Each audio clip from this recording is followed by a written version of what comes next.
Hi guys! Mag-unbox po tayo ng Kimay KM2299. Tara guys, samahan niyo po ako. Buksan po natin itong in-order ko.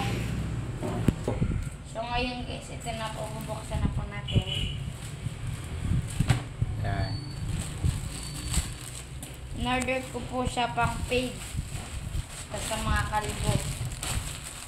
Kasi po, yung mga order po namin nagsira-sira na.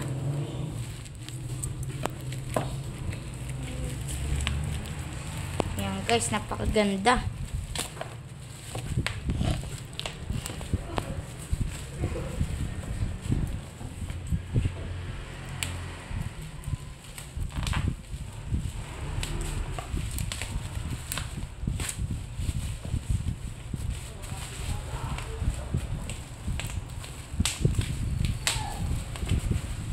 Yan po guys yung itsura niya. Tapos ito din po yung sa likod.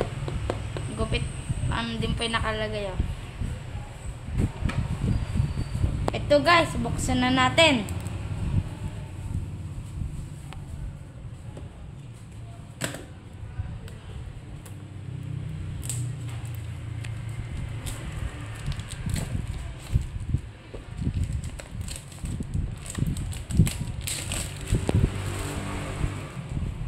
Guys, ano ba ito? Diyan. Oh, ayan siya guys, ang ganda. Ah? Oh, ang ganda, pang mayaman. Ayan siya guys. Oh, ganyan po yung itsura niya. Ganyan pa, oh. Ganyan. There you go. Ito po guys, yung mga nakadaya po namin maliit, sira-sira na. Yan po. Titignan natin guys kung maganda. Ah, solid guys, ang ganda.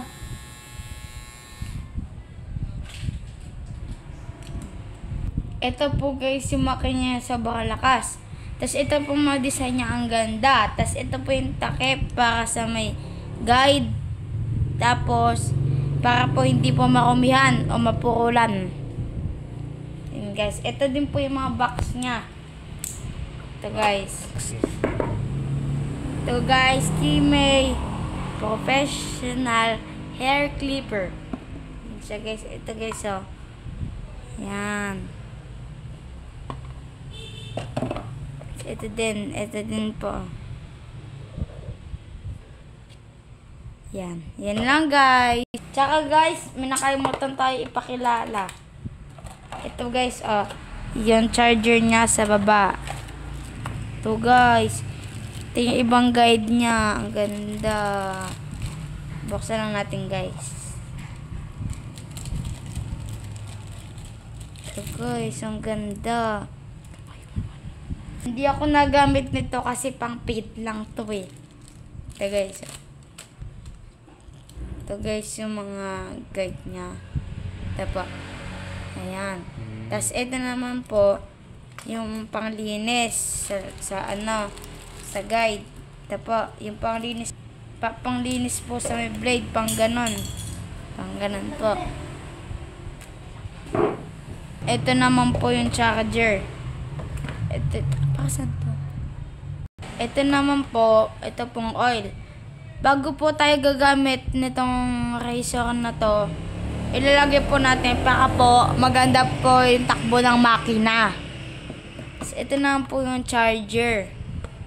Ito po, para ma-charge. Wala po siyang libreng ulo.